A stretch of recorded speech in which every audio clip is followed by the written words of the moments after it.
For the community, by the community. Welcome to the first ever video episode of the Secret Code Podcast. I'm your host, Eric Weissman. We've got our co-host, Paul Manexis here. Hello, everyone. And we're joined with special guest, Carter Woetzel. Among his many roles in the Secret Network ecosystem, he is the lead researcher and economist for Shade Protocol, the subject of the day. Carter, welcome on the show. Yeah, thanks for having me. I'm a huge fan of the Secret Code Podcast, and now we're live in video format, and I'm just excited to share all things Shade Protocol, all things Silk, just some incredibly exciting products in the works that lots of years of dreaming, and there's now a lot of building that's been happening, and hopefully today I can share a little bit of the energy, a little bit of the vision that has us up till 4 or 5 a.m., with lots of developers trying to make this dream a reality. So, of all the building that's gone on in Secret Network and Enigma over the last 4 or 5 years, this is the most exciting time because finally we have our layer 1 and it's going to be developed and built and grow based on all of the applications and the layer 2s and whatnot built on it. And they're all releasing right now. I'm so busy, but it's absolutely incredible. So it's a great time to be part of the Secret Network. Before we dive in deeply to Shade Protocol, can you tell us a little bit about yourself? Yeah, so thanks for asking. My name's Carter Woetzel. Where to begin on that? I guess the start of my crypto journey and a little bit about myself is I wrote a book, spent 3 years of researching blockchain and cryptocurrency, wrote a book called Building Confidence in Blockchain, Investing in Cryptocurrency in a Decentralized Future. That was not planned, but that was perfect. That was the start of the journey. I had a cousin tell me about crypto, and I started looking into it, and man, it sucked me in. Game theory, economics, computer science. It's at the crossroads of everything that's interesting and changing the world in the 21st century. So I spent that 3-year journey researching that, and along the way, found out that hey, blockchains are transparent, and not just transparent, but permanently, immutably transparent into perpetuity. And there's no way that we could have enterprises and real-world use cases get fully integrated into these beautiful systems and this beautiful infrastructure that we're building without privacy. And that is what brought me to Secret Network ultimately. Separate from what I do with all things cryptocurrency and blockchain, I'm an avid trail runner, love quite a bit of running. I've been dipping my toes into the world of lifting. It's been interesting. I am the youngest of 4. Actually, my brother works on Secret Network as well. He's made the staking ROI calculator, the validator ROI calculator, staking optimizer tool, and he's also a developer, one of the core developers on Shade Protocol. So it's cool to pull family and pull people into this network. It's where my passion is, and I truthfully feel spoiled because I get to wake up every day and do the stuff I love, and not everyone can say that. So I'm trying to not take it for granted. Love the journey. Absolutely. As I develop this podcast, as I'm now a co-lead on the Secret Swap Committee and on the CFI Executive Committee, I've been dragged more and more into it, and it's so much more purpose-filled than I love dealing cards, but this is so much more fulfilling. I'm doing something I believe in with my ethos. I'm doing something I think makes a difference, and it's great. Shout out to Austin, your brother. He's been working great. It's cool to have family in. I'm trying to get my sister in. I'm also the youngest of 4, and she just jumped in as a secret agent, starting to get involved in her first projects, and we're really excited there. As far as your book goes, I bought it as soon as you released it, gone through it. It's really incredible. I use it for the viewing key question for episode 5 with Ian Dixon. But listeners, if you want to check out his book, this isn't sponsored. I actually really like the book. It goes through the economics of value. It goes through the psychology of the market, and it's in really good detail. I'm a philosophy major, and I specifically love systematic philosophy, where you actually go through systematically and explain things, reasons, the arguments against it, refuting it. And I don't know if it was planned that way, but Carter wrote very much in that style. And it's very easy to follow and explains the value capture mechanisms and how to get involved profitably in the blockchain ecosystem, which really just doing anything in Secret Network right now will do it for you. Oh, man. No, yeah, it warms my heart. Be sure to check it out. It's originally back in 2017, all the literature out there was either way too technical or way too investment focused, and I was really focused on creating a synthesis. That'll be a keyword today, actually. A synthesis between those two ideas and make it something digestible for everyday people, non-crypto people, and also for those that have been here for multiple years, something that they would still walk away with and be like, wow, there's so much going on here. So, well, before getting involved heavily with Shade, you have done more than just that for content creation. You had podcasts, YouTube channels, tons of Medium articles. Like, you've been very prolific. So I'm really excited to see what you have in store for us for Shade. So a lot of you listeners, by the time we release this, you will have just dropped the information about Shade and Silk on Bitcoin Day in Omaha, which we cannot wait for. We're hoping that we were able to live stream this before you guys were able to see it. But I'll also be leaking some other alpha today as well about Bitcoin Omaha that I don't think you guys even know about, and it will be acceptable to do so because there is also another announcement on September 10th that I'll be revealing separate from Silk and Shade Protocol. So it feels weird because it's before September 10th when we record this, but I will tell you guys, and excited for the public to know about that other component too. I am stoked. So show us Shade Protocol. Walk us through it, brother. Yeah, so is it okay if I share my screen here? We hop in. Please. Hopefully my webcam will still be visible during all of this. So we start with Shade Protocol and Silk. Shade Protocol is an array of connected, privacy-preserving, decentralized finance applications. And the first application built on top of Shade Protocol is Silk. Silk is the world's first native, privacy-preserving, burn-based algorithmic stablecoin. We believe fundamentally, the core development team, the many contributors to Shade Protocol, that privacy as a feature set is unbelievably valuable. But we also wanted to innovate. We didn't want to just settle for just adding in privacy, which that alone is crazy valuable. We wanted to innovate at the very mechanics of what it means to build a stablecoin and to build an ecosystem of decentralized finance products. So Silk is a stablecoin. And before I can explain what it is today and why it's so innovative, I need to tell a story of the evolution of stablecoins. The first stablecoin that was ever really released was Tether. Tether still exists today. Massive $40-50 billion market cap. There is so much Tether in circulation. It's incredibly liquid. And Tether started off simply being collateral backed by a central entity. It's the promise that someone out there has a bank account that ultimately is backing every Tether one-to-one. Tether is interesting because it is a digital stablecoin, so it's still on blockchain. It's movable on blockchain. It's like a cryptocurrency, but personally, and for most people in the space, and why we've continued to see evolution in the stablecoin space, is because Tether is really bringing all the bad things that blockchain is supposed to solve directly into the blockchain ecosystem. We've even seen this with Tether recently. There was I can't remember which hack it was, but Tether, the company, is literally able to freeze Tether in someone's wallet. Like, you can't move it. They can just stop the movement of Tether. So it's a central entity. They have control over Tether movement. It's not a good stablecoin, but it does. It's not, and I should say it's not a good stablecoin in terms of its actual characteristics and features. It does solve a problem though in the space. Liquidity is a massive problem. You guys are very familiar with Secret Swap, and these are problems we're always trying to solve. So I don't want to throw Tether under the bus as being something that's not useful. I want to throw it under the bus under the premise that Tether fundamentally lacks the attribute of decentralization that makes this whole vision for Web3 possible, right? So this is when DAI was born. MakerDAO had a very simple vision. Can we create a decentralized stablecoin that's also backed by collateral? So DAI, or now it's known as SAI, I believe, SAI, is a system where you put up over collateral. Let's say you put up $150 worth of Bitcoin. You lock it in there. You then are able to mint out a stablecoin.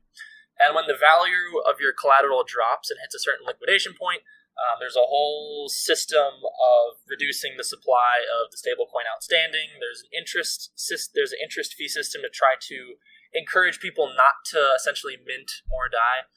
So it's a very interesting system backed by over collateral. What we found though with MakerDAO is during contractionary events and even expansionary events, the system is not reflexive enough. Because people are essentially in leveraged positions when they put up over collateral, mint out the stablecoin, and go and do something with it. Just the very basis and the structure of how more of the stablecoin gets put into circulation is fundamentally kind of flawed in many ways. So this is really where I think Terra USD entered the game as a third generation stablecoin. And the idea is, can we have an algorithmic peg backed by inflationary mechanics attached to a validator set that is able to have a stablecoin that is pegged closely to the dollar? And Terra did this with great success. I mean, even during a contractionary event, for the most part, Luna and Terra UST, they're phenomenal products. I'm going to talk about a couple of the flaws today, but for anyone who's a massive Terra fan, I would love to say the product has inspired this, and we believe Silk is complementary to the entire ecosystem of decentralized stablecoins out there. So this is when the vision for Silk was born.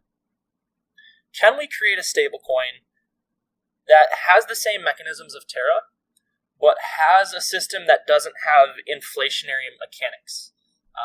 The only inflationary mechanics is something called a burn-based entry. It's a brand new idea. This hasn't been done before. We also want the entire system backed by a treasury.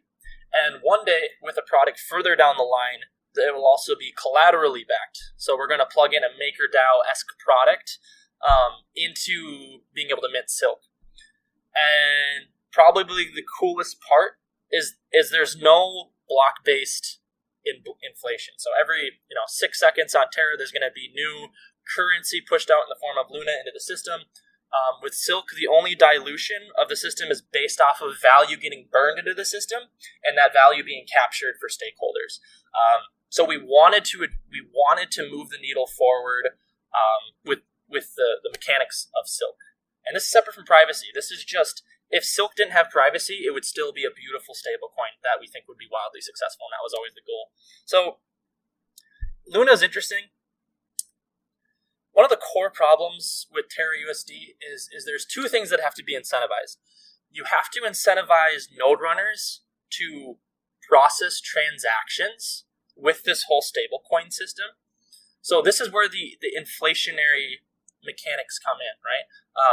You have to incentivize people to lock up supply in the form of staking to secure the protocol, and you also have to attract node runners to the system with a very lucrative ROI.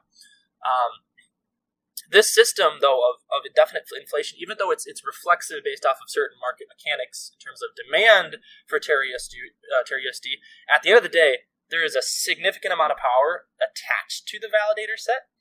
There's no privacy-preserving attributes by default within the Terra ecosystem. And the other component that we spotted when we spun up Shape Protocol is the realization that there's a lot of different products that are popping up on the Terra USD system, but they all have separate coins. And these products, they're not fundamentally integrated into each other. And one of the goals of Shape Protocol is to make sure that we don't dilute with multiple tokens. We want to add product after product after product that directly captures value for Shade, which is the governance, utility, treasury token of this entire ecosystem. So yeah, that's a little bit about Luna. Can we avoid that inflationary mechanic but still have a system that works? So some of Silk's feature no block-based inflation. The decentralization of the system isn't tied to a validator set. Use band protocol, privacy-based, and then global yield derivation. So this is on the roadmap. It's actually relatively simple to incorporate. Silk one day won't just be pegged to the US dollar. It'll be pegged to a basket of global currencies. You could even add in gold as one of the things that is part of how we determine the value of Silk and what we're deriving that from. So we call that global yield derivation. That's not a new concept, but a lot of people are still exploring what that looks like. It has an algorithmic peg, treasury, and collateral. Now, today when I present some of these mechanics, I'm not going to be presenting the full system. That would simply take multiple hours, and we're going to plan to reveal these mechanics over time, reveal some of these products over time. So we're going to keep it overly simplified today with these mechanics for the sake of simplicity, for the sake of the audience, and hopefully that's understood. So if you have questions, I'll always feel free to reach out to me. I'm going to pause here for a second, though, because we have hosts here. So before I dive into mechanics, I want to cede the floor to you guys for any questions. All right, cool. So First off, you mentioned that DAI struggled a little bit with contractionary events. For audience that may not be familiar with how algorithmic stablecoins will work, can you explain what a contractionary event is? So a contractionary event is quite simple. What happens when your underlying collateral that's backing the system, if the price of that is dropping drastically, either the stablecoin or the collateral, how is your system able to stabilize and still keep your stablecoin at a stable price? So a contractionary event in the stablecoin community is any time the peg is below the target price. So let's say we're using the US dollar. Let's say Silk is pegged to $1, and Silk is instead trading at 95 cents. That means we're in the middle of a contractionary event. Silk is not at its target peg. So there's large contractionary events, there's small contractionary events. The inverse of that is an expansionary event. Let's say that Silk is worth $1.03. That's a scenario where we still want it at $1, and there has to be a way to resolve the disparity between the market price versus the target price. So hopefully that's enough context for that. Awesome. Actually, I have a quick question. Sure. So for privacy, I know that you obviously have some of the inherent properties that you'll see in some of the other stablecoins that get the privacy functionality on Secret Network, like a Secret USDT, and then in the future, Secret UST. Is there anything in terms of privacy that you get as a benefit for being native to the Secret ecosystem that maybe you wouldn't be able to see? Yes, so largely the way I look at the privacy advantage with Silk is that because there's an entire development team focused to building out decentralized finance in Secret Network, the ability for Silk to integrate into those products has a much lower barrier of entry with its privacy feature set and with those products than compared to, let's say, we're talking about wrapped Bitcoin. It's not like there's a development team focused on optimizing that specific SNP20 and how it's going to integrate into a majority of products. So because there's a dedicated focused team to Silk, it's going to be drastically easier for spreading adoption within the Secret Network ecosystem. Whereas some of these other native chains outside of Secret Network, they're focused on just kind of pushing it out into the blockchain world, whereas we're really saying we're starting here, we're going to build these products here, and then as Silk expands out, that's its own phase of growth, right? So that hopefully that kind of explains that just a little bit. Oh, definitely. I feel like just to finish it up, I feel like one of the things is playing on both sides of the card by having like a public version and a private version. I think Eric and I had talked about this before, but it's almost reminiscent of like a Zcash type situation, and it sort of messes a bit, at least in our opinion, with fungibility and like a few other things. And we feel like the approach completely private the whole time for all of the supply is going to be a very interesting experiment to test out. Right? Because you start with privacy by default, and then if you want to exit the ecosystem and have your Silk lose its privacy properties, let's say, which there's still a chance with IBC and secret contracts that like you don't have to lose privacy for SNP20s. I think that'll be the case though. I don't know if there's a workaround to losing privacy once you exit the ecosystem. But from a security and privacy standpoint, I think it makes way more sense to start private and become public than to start public and become private. Just in terms of trackability, in terms of just like auditability of some of this stuff, I think it makes more sense this way. Certainly for utility within the ecosystem. Yeah. 100%. Yeah. I do want you to get back to your presentation, but real quick, for listeners who may not be familiar with the difference between a stablecoin like Tether and an algorithmic stablecoin, it means it's not necessarily backed by that many dollars that are sitting in a bank account, but rather something else will negotiate, whether it's collateral or supply. The supply will shift with burn back mechanisms between like Terra does with Luna and the Terra token. So if you negotiate supply and demand and other stuff enough, you can algorithmically keep the price at $1. Yep. And that's where contractionary events and stuff come into play. And then also, I really, really wanted to comment on how I love that you're trying to build a lot of things under one governance token. It's something I've struggled with, and I've talked with other guests and other people in the ecosystem and other ecosystems about it's difficult to fundraise in this. So I understand people need to make tokens because that's a great way to fundraise and to value capture so that you can sustainably build. That being said, it's really, really difficult to integrate so many tokens in one platform. We kind of agree that there's going to eventually be a Web3 stack. It's not just going to be Secret Network, but we all think Secret Network is going to be an integral part of it. Then that the new internet will be unusable without it. But it's going to take multiple different things, and people are going to have to eventually maybe bundle tokens together, kind of like streaming bundles or whatnot you'll have on TV. But it's it's a very distinct point, and it's why we describe shaded protocol as an array of connected, privacy-preserving, decentralized finance applications. At the end of the day, I also want to say the key word that I missed earlier when describing algorithmic peg amidst my haste and excitement is arbitrage. There's arbitrage opportunities whenever the price is not when it's off the target price, and I'll explain those in a moment here in the next slide, and hopefully that will give some context for what an algorithmic peg is. Awesome. Carry on, brother. I'm excited you're killing it.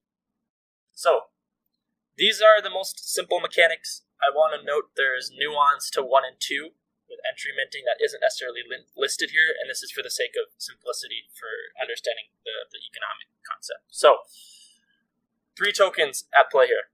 We'll have Secret, which is the wrapped privacy token for Secret. We have Silk, which is the privacy-preserving stablecoin. For the sake of this example, pegged to the US dollar. And then we have Shade, which is the governance, treasury, and utility token for Shade protocol, and it helps maintain Silk's peg. So, key component here. Let's say that Silk's peg, let's say Silk is trading at $1.02, and the target price is actually $1. How do we resolve that disparity? So before I talk about 1 and 2, I'm going to talk about 3 and 4. 3 and 4 is called conversion minting, and these are identical mechanics to Terra USD. So we're not reinventing the wheel with 3 and 4. This is exactly how Terra functions. So what happens is conversion minting, upper right-hand corner. If the market's trading at $1.02, a user, what they'll do, because it's free arbitrage, is they will burn $1 worth of shade for 1 silk. And that 1 silk that they only burned $1 for is trading at $1.02 on the open market. So they can immediately then sell the silk that they just minted, and that's going to drive price down. Now, from a supply and demand standpoint, when a user burns that $1 worth of shade for 1 silk that's trading at $1.02, the process of minting silk expands the supply of silk. And if we think of classic supply and demand curve, that economic force pushes price down, just from that expansionary standpoint with supply. But for everyday users, they're going to realize the arbitrage, they're going to sell it off. Now, the exact inverse scenario is true as well. If silk is trading at under $1, people will have an opportunity to burn the silk, reduce the supply, and be able to mint shade at a discount. The part that most other ecosystems will not tell you about with their algorithmic peg is that in order to maintain that target dollar price when you go below $1, you're ultimately drawing upon the value of the collective market cap of that token and pushing it into the stable coin to push it back to $1.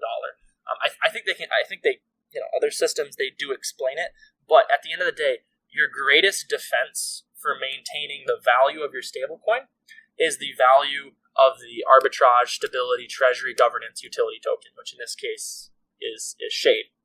It's all of those things. So the stuff that keeps me up at night, and the reason why we're so focused on building product after product after product that have token mechanics that directly feed back into growing Shade's value, increasing shared Shade scarcity, is because it will ultimately solidify the peg at the target price. The more value you can build for Shade, the more resistant it will be during contractionary events.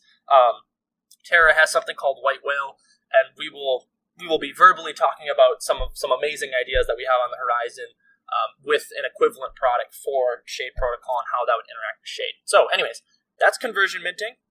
There is free arbitrage, whether you're below or above. that anyone in the world can do. Anyone can interact with those contracts. Those are floating out there. Other algorithmic peg-based coins like Terra, they have institutional investors that are taking these massive positions and pulling this off. It's why it's important. We need to have some sort of pool of assets that retail investors can invest in to interact with that as well. That's that white whale. But I want to now talk about entry minting, because entry minting is this incredibly unique feature that no one has really done before in terms of token expansion. So the way this works is if you have $100 worth of secret, you're able to burn the secret and then mint out 100 silk. This is a beautiful idea in the sense that there's value being burned, you're getting value in return, and you'll be able to burn secret for shade or for silk, and we call this a burn-based entry. There really has never been a scenario where you can just you can mint governance token and you can mint the silk. And the beauty of this burn-based system is that there's no slippage on entry.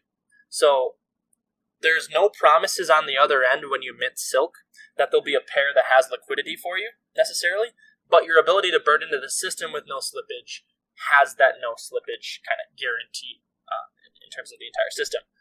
Now, I'm going to keep it simple here.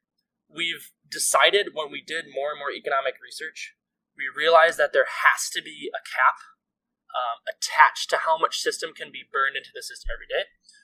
That's its own separate economic discussion, and I really could outline that in a paper. We'll have full-blown explanations for those mechanics, but we'll just say that you can't have unfettered burn-based entry because there are some very distinct attack vectors, but if you have it capped at a certain amount that can be burned into the system and captured via the treasury, which I'll talk about in a moment, then you really have this beautiful system where instead of just having block-based inflationary mechanics where we're just kind of constantly pushing and diluting the system, we're instead saying, no. The expansion of the system is attached to how much value is willing to be burned into the system, and we're going to capture that value.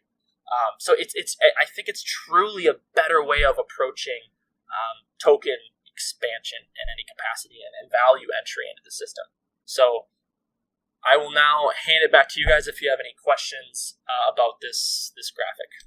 So I'm a huge game theory guy. I love everything you're building. You mentioned arbitrage. How is that going to be easier for users? Because it's an integral part of keeping the dollar peg. And so what ways can you incentivize that or make that easier if it's difficult to move across platforms and somebody's new and just wants to invest?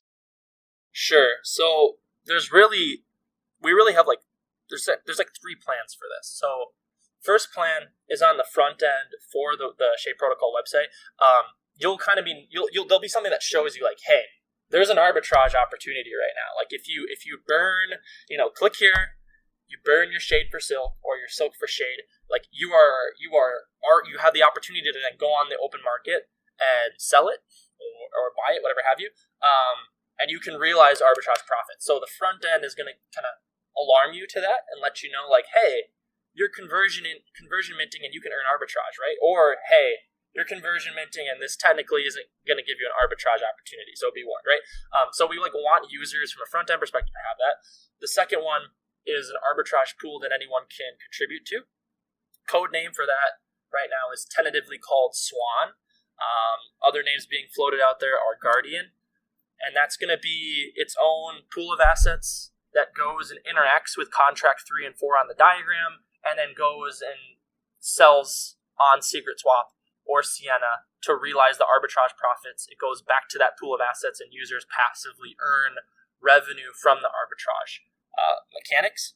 In terms of resolving cross-ecosystem peg disparities, that is its own complex process of how you design your Oracle and what markets are you looking at to decide that there's a peg disparity. As Terra has expanded, it has to look at more and more different dexes, different centralized exchanges for determining what is our source of truth for what's considered the market, such that we can know when there's a disparity between the market and the target peg, right? So those are kind of the three ways you have to go about it. Make it easier for retail investors, inform them on the UI, and constantly evolve your Oracle over time to best reflect reality. Well, I have a quick question about the entry mint. Yes. Yeah. So for the entry minting, you said that there's gonna be a cap on the burn base entry minting. Yes. What's gonna be happening after you reach that cap?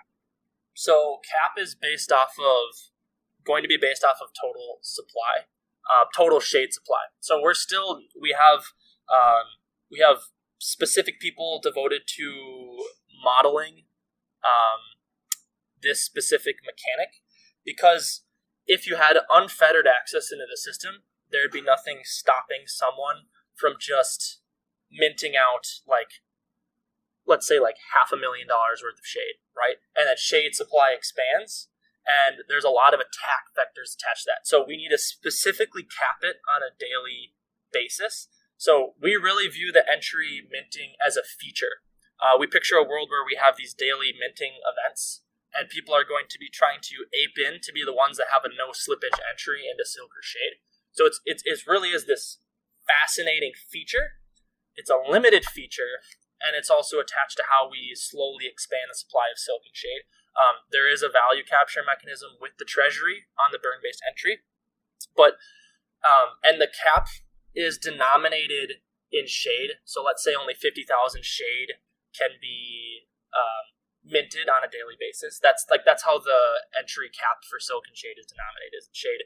There's lots of weird attacks where someone drives down the price of shade and mass mints into the system to dilute it, and that's when we realize there has to be a cap.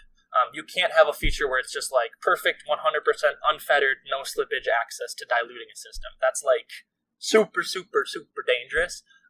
And we now have a very safe system for resolving that. And that's where, of all the different products and things we have in the works, the final amount of research is nailing what is that daily burn-based entry cap going to be. Is it going to be 1%? Is it going to be 0.1%? Is it something reflexive based off of Silk demand? And so we'll take inspiration from Terra on this one. The difference is that we're not just inflating the entire system. There has to be value willing to be burned and captured in order to push into the system and dilute the system ultimately. So hopefully that kind of gives you a better idea of why there needs to be a cap. I could talk about attack vectors for way too long. It's kept a couple of us up late at night for far too long. But we feel like we've come to a very solid and safe system for entry minting. If you're interested, this is actually something that I am very good at and focused on, and I'd love to talk with you about it after the show if you'd like. 100%. More input on it. But I absolutely love that you instilled this. It's imperative. So yeah, negate those attack vectors, because the two would be, one, lowering the price significantly of shade and then minting a bunch, and the other one would be just minting millions and millions of secret, and just having tons and tons of Silk, which could depeg it, especially early on, so significantly that it could never recover. Do kind of what happened to whatever that alleged dollar peg was that Mark Cuban bought, because he has his wallet docs.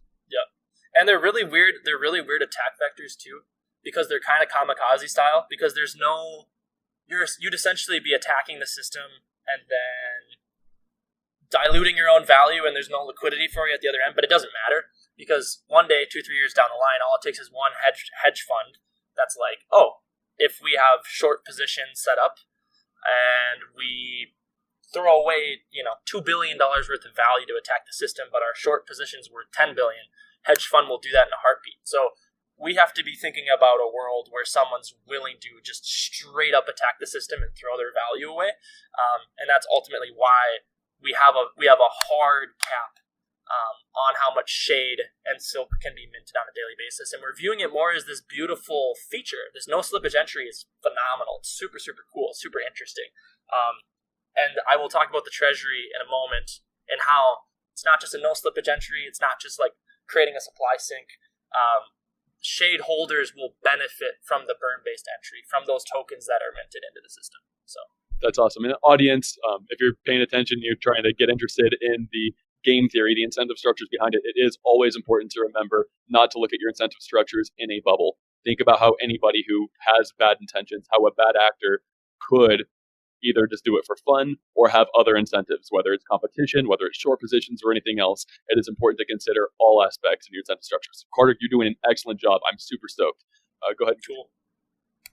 So before we kind of move along to talking about synthesis, which is the treasury, I want to talk about why mint silk.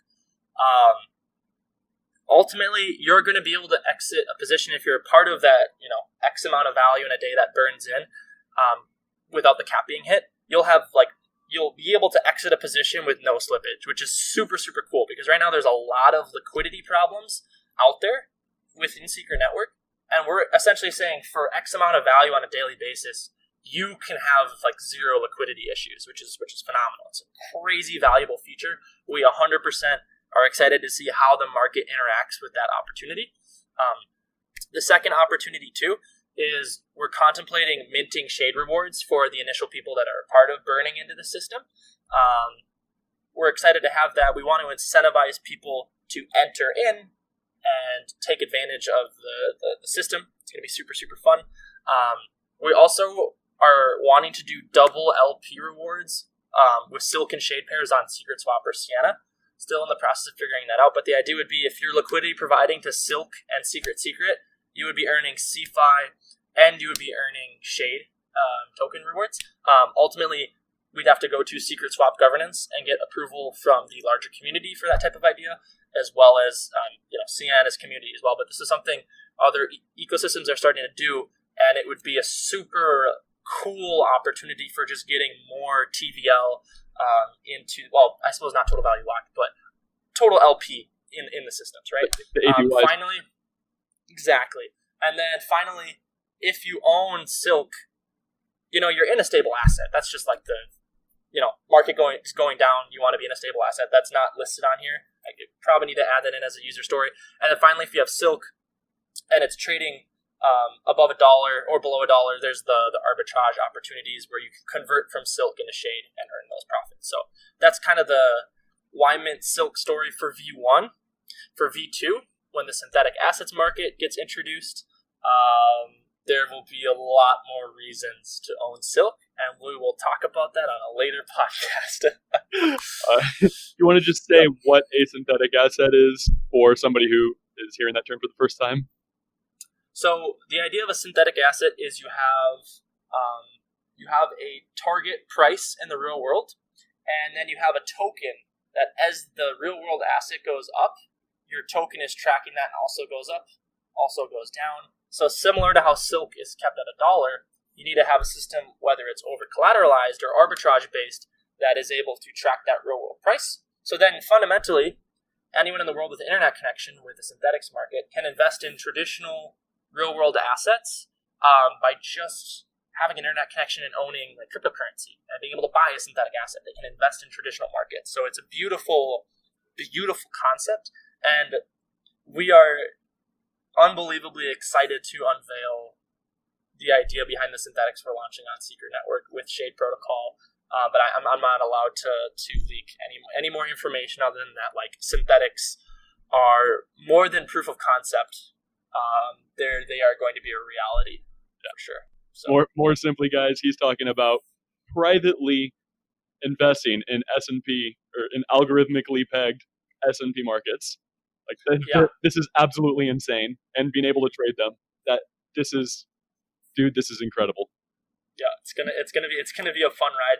Before we talk about synthesis, we'll briefly speak to total supply of silk is the value burned into the system, as well as conversion minting. As silk gets burned for shade or shade gets burned for silk, that's what silk supply is capped by. And then shade's total supply is capped by the initial shade distribution and allocation. And then the value burned into the system with entry minting, as well as the conversion minting. So technically there is no cap on supply. The only cap is on the amount of value willing to be burned into the system over time, over the course of the next 100 years, 1,000 years, whatever have you. So that's the just tokenomics right there, just a touch. So we now want to transition to synthesis.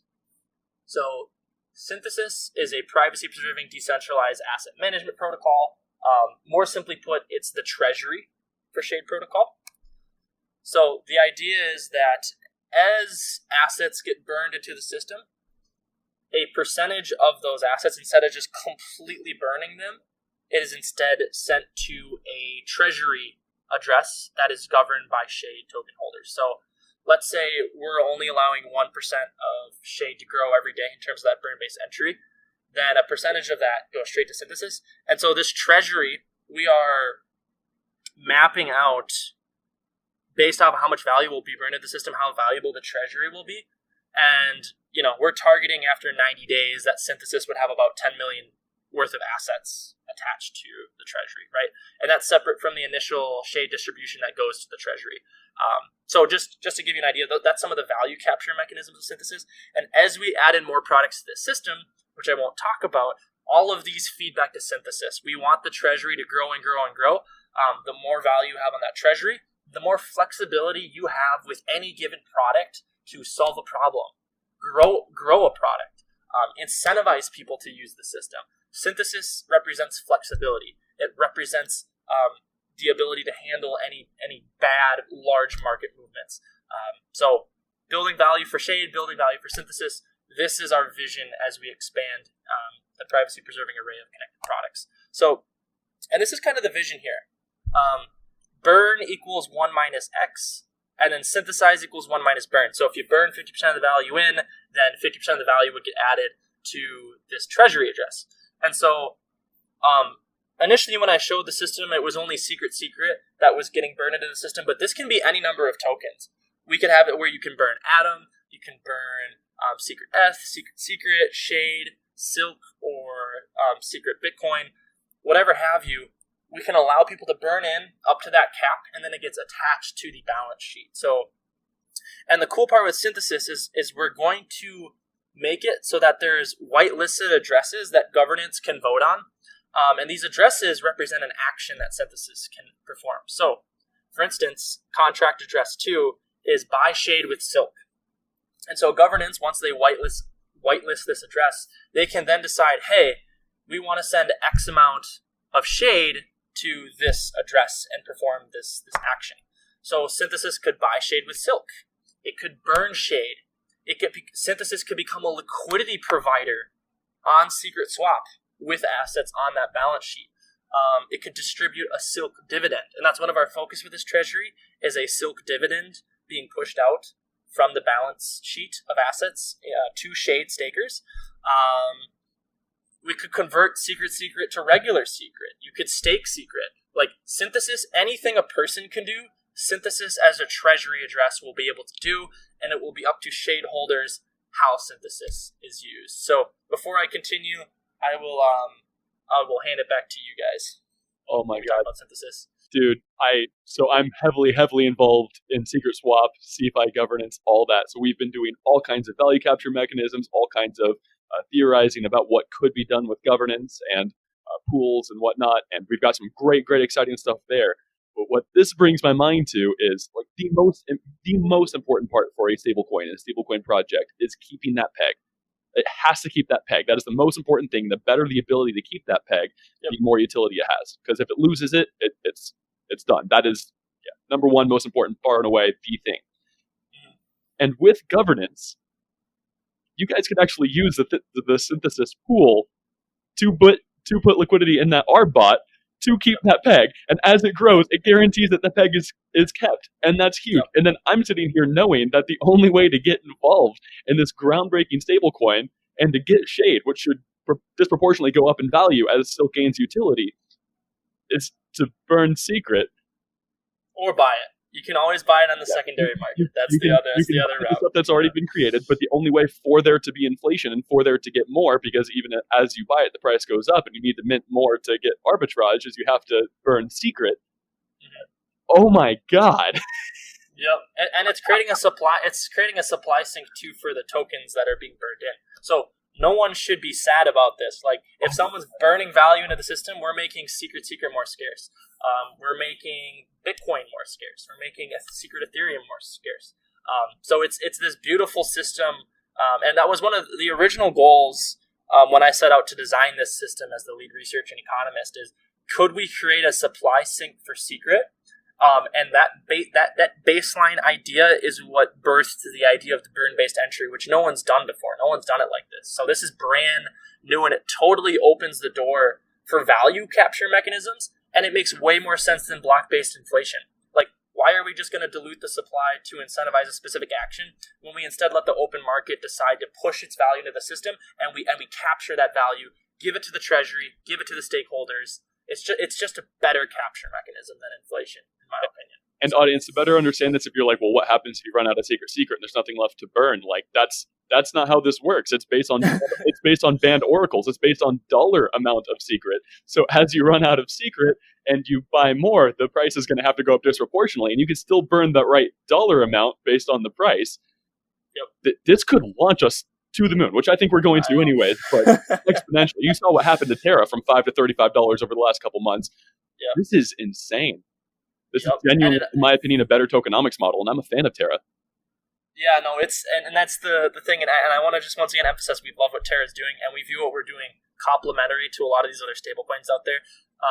We need as many stablecoins as possible to reduce the risk attached to any. Like, every stablecoin represents a system, right?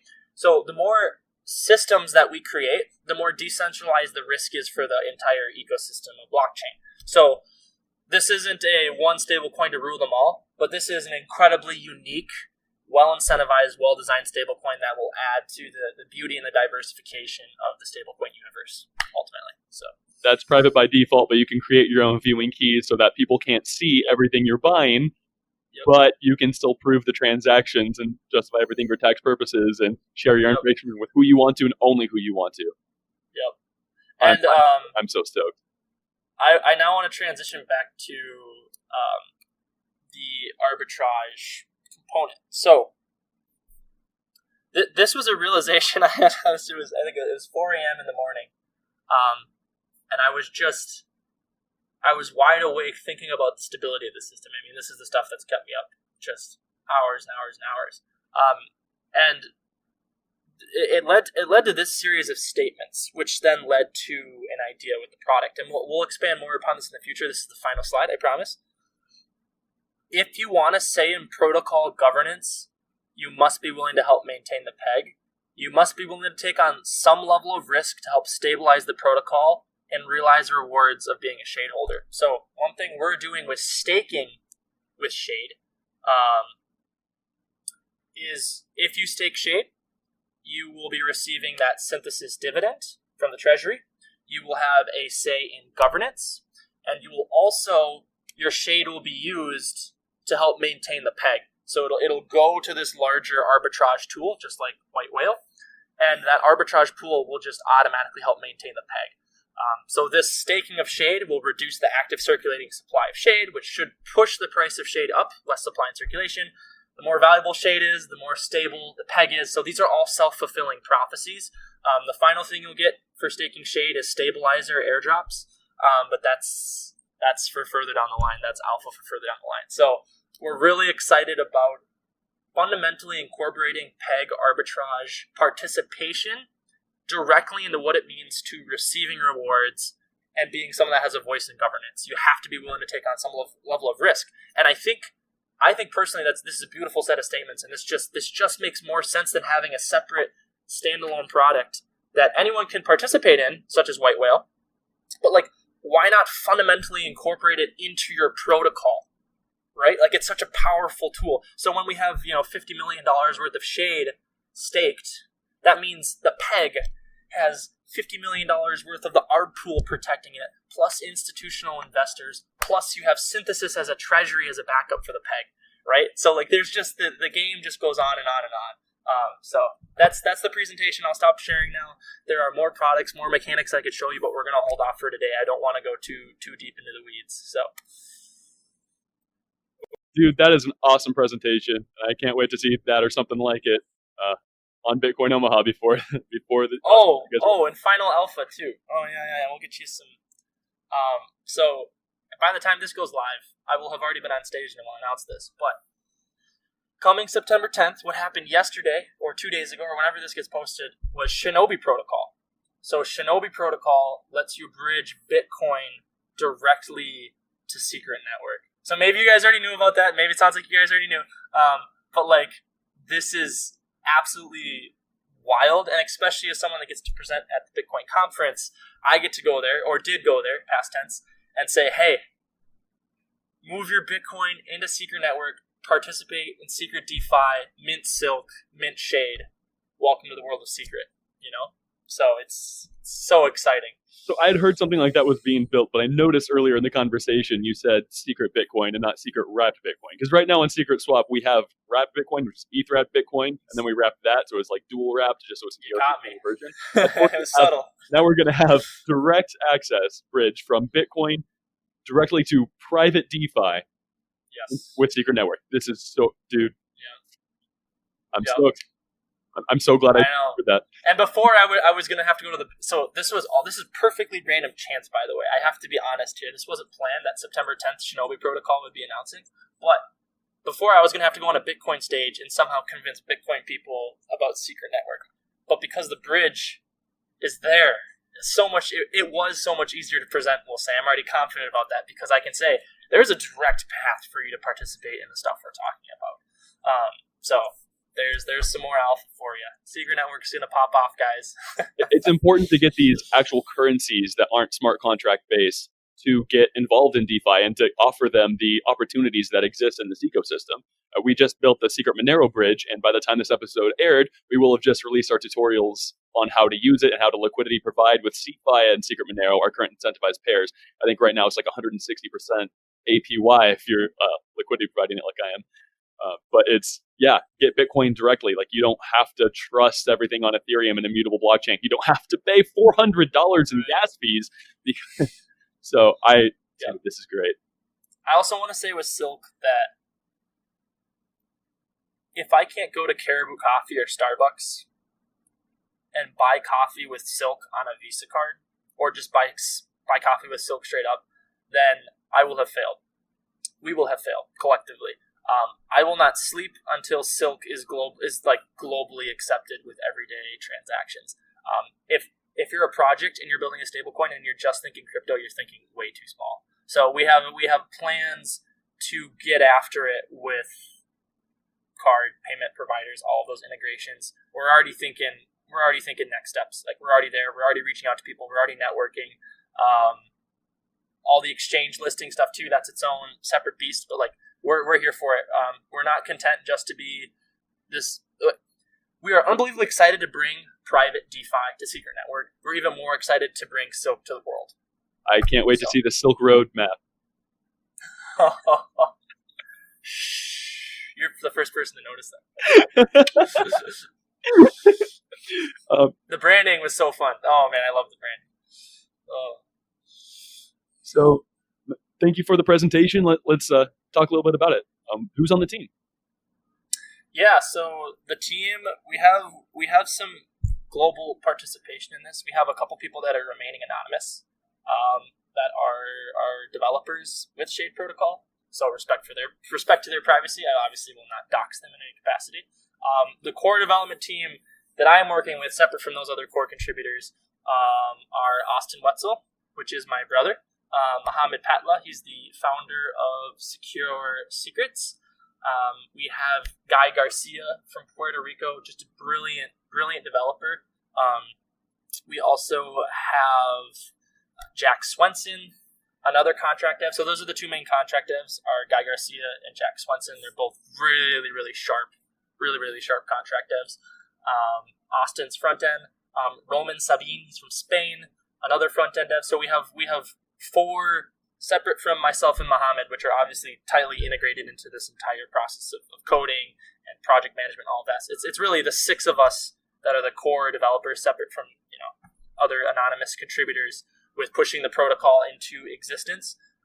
We also have two other separate devs, Kyle and another Jack, that are working on the Arbitrage, retail Arbitrage product that will be fundamentally integrated into the protocol. So collectively, I would say there's about 12 to 14 contributors on Shade Protocol, which probably will blow some people's mind that there's that many people. And a lot of those people are people that I knew personally.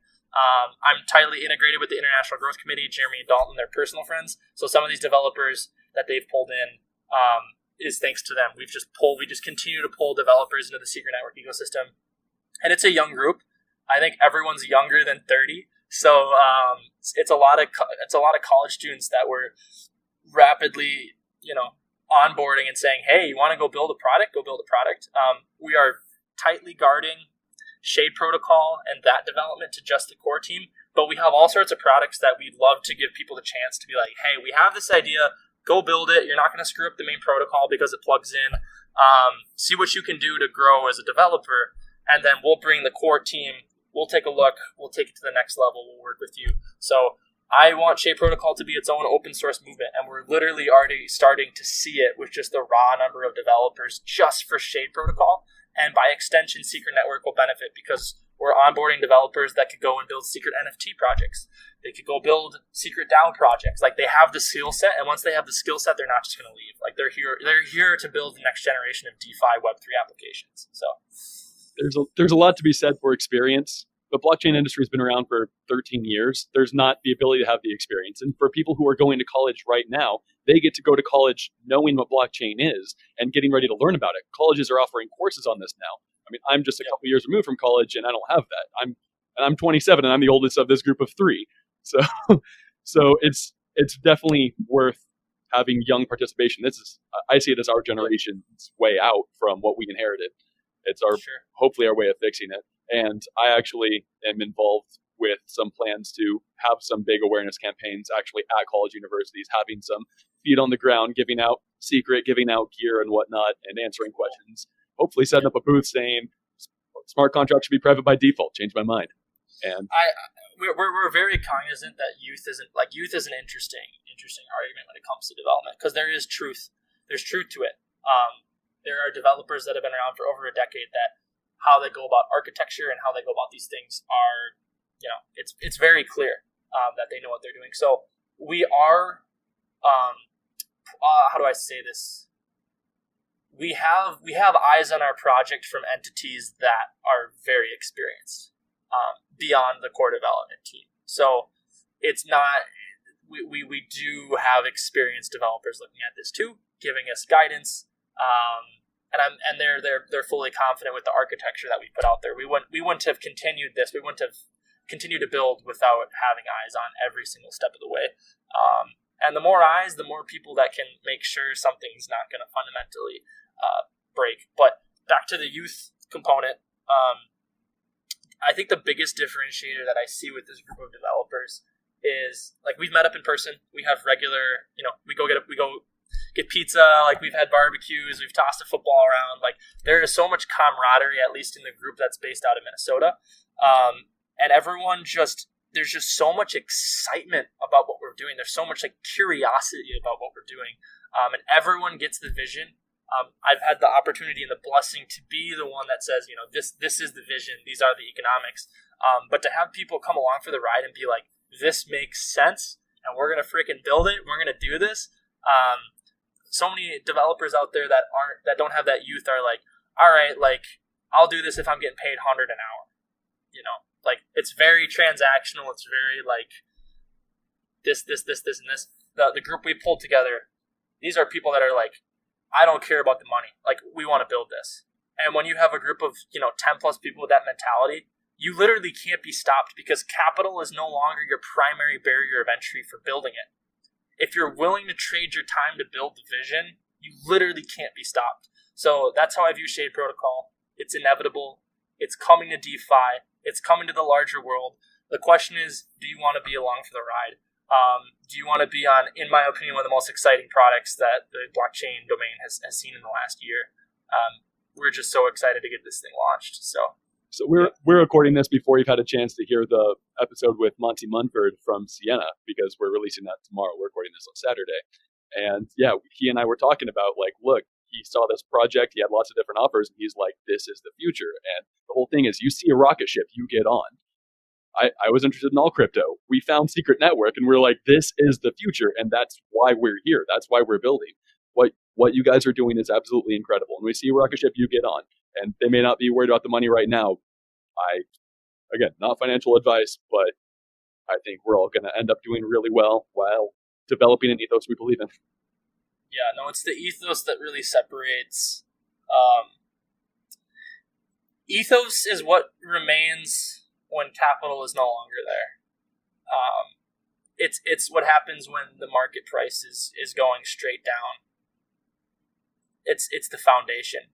So your Telegram, your community people, the everyday people watching this, like your drive to build Web3 and to have privacy fundamentally incorporated into it. Like if you understand that vision, understand that there are hundreds and thousands and one day millions of people that will that share that same exact vision. That Seeker network is the foundation, the platform for that. And so there's a lot of camaraderie in it. There is a disruptive force that I've been a part of plenty of cryptocurrency projects. I was actually part of a not core contributor. I was very much there during the early days of MakerDAO, and I've seen how projects that don't have a core ethos eventually fade away over time. It's replaceable. Capital is mercenary, as we like to say, but ethos is not mercenary. Ethos is fundamental. And ethos is also how we connect with each other. Like one of the coolest parts about Secret Network is every single person you talk to, guess what? The one thing we all have in common, it's we care about privacy and we care about Web3 being a better place. Go talk to someone a part of some crazy DeFi product in Ethereum, and it's like the ethos is kind of mixed. Money seems to be the main ethos. Secret Network, privacy unites us all, and I would also argue privacy is what will unite us with lots of other communities too. It's by far the most important, more than any tool. That is what connects us all, and that's very inspiring for me personally as someone helping to lead this vision, the Shade Protocol, and I get to I'm a part of Secret Network too, very much so. And Shade Protocol is about growing the pie. We're not here to cannibalize other products. We want to grow the Secret Network pie. If you're so focused on winning your little slice of the pie, but you don't grow the pie together, then we all failed collectively. We all could have done more with Secret Network and brought it to more everyday people, brought it to more end users. So I view Shade Protocol as a community product.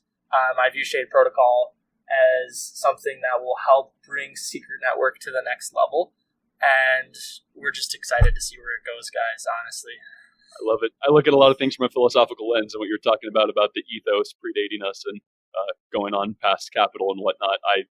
From an existentialist perspective, I consider our ethos the essence and what we've become and built being the existence that's based on it. And so many communities don't have that essence and would be like a Das Man or something, this philosophical term where they don't really, who they are, what their project is, don't really exist. They're very short-term minded. They're just doing what people do, going through the motions, trying to make money and solving problems that don't exist or aren't practical, and being intrinsically motivated, being driven by an ethos that is bigger than us, bigger than what we are building, is going to make us succeed in becoming the future that we envision.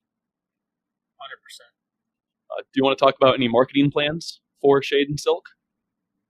Yeah, so at least this group of core developers, we are working with a marketing retainer and brander. It is another entity that wants to remain anonymous, so that's one of the cool parts about being on this project is we're totally okay with people that want to be 100% anonymous. All we care about is like the quality of work that you bring to the table. So a lot of the branding, there's an entity out there that has done all of it, and it's been phenomenal work. So shout out to that group. In terms of marketing, it's really grassroots in the sense that Secret Network is the target market out of day one. Solving the liquidity issues on Secret Network, that's like our number one driving big next step. There is going to be an airdrop involved in some capacity. Word on the street within the dev community is the Shade Protocol dev communities that we want to have an airdrop allocation. So stake your secret. And maybe also stake your atom. Ooh, that's so some alpha. IBC. Sorry, I can't help there. But if you want to stake secret, we definitely have a secret podcast code or secret code podcast node that I've seen That's Oh, okay. I'm familiar with their team. Pretty cool guys. Very cool. Dude, that's awesome. And just even seeing your presentation, and we've seen some of the designs behind the scene, it looks like it's going to be really good. What kind of user interface should users be expecting? Yes, so we've looked at a lot. And we think there's a lot to be improved on out there. User interface is fundamentally complex because your back-end data structure is a blockchain, right, for data storage, and all on how you're interacting with that makes your front-end integration very complicated. So for us, it is always about simplifying the user experience as much as humanly possible. Noise creates confusion. Simplicity is king. We're looking to Terra for inspiration with their user interface, Mirror for inspiration with their user interface, MakerDAO with inspiration for the user interface. So we're going to bring our own unique branding to it, but we're pulling in best-in-class people, like the front-end developers we're pulling in. These people are best-in-class with front-end principles and user experience. So, and one thing that we're going to do that other projects do not do, I don't know why they don't do this, we're going to pull in everyday end users that are non-crypto native or crypto native, and we're going to say, test the front end. We're literally going to watch you test the front end. We're going to figure out what makes sense, what doesn't make sense. So many of these products that are front end is just developers, ping away, boom, we launch it. And then you have confused users. Why do you have confused users? You never asked them for feedback. Like you never incorporated them into your development process with your front end. So that's something we're specifically going to do, and hopefully that will help have the end user interface be something that everyone loves, everyone gets. So it's the same issue we have with surveys. With you're only surveying the group of people that take surveys. A lot of developers, they only test amongst other developers or amongst other people that actually know what they're doing. You have to make sure that your test group is as close as possible to your yep. Audience that you're intending. So this is another advantage to pulling in youthful individuals. Developer-wise, they haven't been corrupted or had the time to acclimate. So when they look at a front end that you're building, they'll be like, "What is this?" And it's like, "Excellent, thank you. That's perfect. That's exactly what we need." So that'll be my final plug. If you're a developer and you want to be a part of Shape Protocol, you want to be a part of building out the next generation of DeFi applications, feel free to ping me on Telegram. Carter Woetzel is my Telegram tag. If you know anyone that would be interested in this stuff, push them my direction. We'll get you involved. We'll get you a part of the project. We really do want to make this something that's very open source in nature with the developers and the ethos and the culture surrounding it. So. And while it is awesome that they have this intrinsic motivation with your team, obviously you guys need to get paid. How are you getting funded? How are you marketing this? Is it a pre-launch or is it? So we're not doing, I can say this out of the gates, we're not doing pre-launch, no ICO, no IDO, we're not doing any of that. So we're still figuring out numbers and self-sustainability. That's all in the works, so I can't speak too much to that, but we'll be sure to keep everyone informed. And for now, we just continue to build, and we fully believe capital will come one day. And we've talked to some high-level advisors that, they got a good chunk of capital, and they're like, "How are you guys doing this? I don't understand how you have this many developers and no one's really what's the?" And that's the thing. That's what vision is. And you just can't put a dollar amount on that when people build without capital. It's beautiful, it's scary, it's terrifying, it's awe-inspiring. It's very humbling to have been to be one of the visionaries for the economics and this whole system, and to just see people come in and get behind it. Whew, it's very humbling. There's no better way to truly know that people believe in you and believe in what you're building. So congratulations, and I am so excited for what you guys have in store. Cool. How can people get involved with Shade and Silk? How can they connect? Do you guys have social media channels if they want to learn more? Yes. We can link them in the description of Secret Code Podcast. We're still finalizing which tags we're going to be on Twitter and YouTube, but you can find us on Telegram. I believe that's not a closed chat. Let me find it real quick. What's the username? You can find on Telegram. You can go to t.me/Shade Protocol, and that's a capital S and a capital P on that. t.me/Shade Protocol. Join the Telegram. You'll be one of the earliest people We also have a fun NFT plan. I think I'll reveal this year. It's an experiment, a one-of-one NFT drop. We do want to incorporate NFTs in the Shade protocol too. We don't know how. We don't know who we're going to partner with, but like it's yet another thing we want to plug into the ecosystem of products. But we're going to do a one-of-one NFT with the original Shade white paper. So we are going to have it be signed and then auctioned off as an NFT. So one day when Shade Protocol, you can mark my words on this, when Shade Protocol is a $5-10 billion protocol or a $100 billion protocol, someone will own the original white paper in NFT form. So that'll be a fun little experiment. I don't know of anyone who's auctioned off a white paper as an NFT. And also private ownership. We don't necessarily know who it will be. Right? So that's its own fun side experiment. That's awesome. Paul, do you have anything? Paul, do you have anything? Yeah, no, I just wanted to say congrats on your progress. Honestly, again, your enthusiasm is contagious. And I think half the podcast episode, me and Eric have been smiling the whole time. Because, again, it's super exciting to hear all the ambition. That's the one thing I think, again, going back to the youth thing that you said, the ambition. It's just something that I feel like it's so much more organic, and it's so noticeable. And again, I'm just excited to watch from the sidelines, support however we can. And again, kudos to you and your team. And we're really looking forward to you announcing it and then what's next. 100%, guys. Thanks for your time, and always feel free to reach out. This is what I do. I don't sleep. Well, I do sleep. People, Carter, get more sleep. But like, how can you sleep when you're changing the world of finance, right? Like one day at a time. It's hard. Yeah. It's hard. One day we'll do this podcast like 5 years from now, in 2026, 2025, one of those years. We'll reflect on this podcast and we'll be like, holy smokes, we were early, and holy smokes, the writing was on the wall. And I am so glad that we were there for the journey. So I'm excited to see where you guys go. This podcast is phenomenal. Huge shout out to Terabytes. You guys should check them out too. I listen to and watch every single episode of Terabytes and Secret Code Podcast. I definitely see Secret Code Podcast playing a larger and larger role in the community from a content standpoint, podcast standpoint, all these amazing things. You guys bring the stories from here, us three right here, to the world. And that's such an important thing.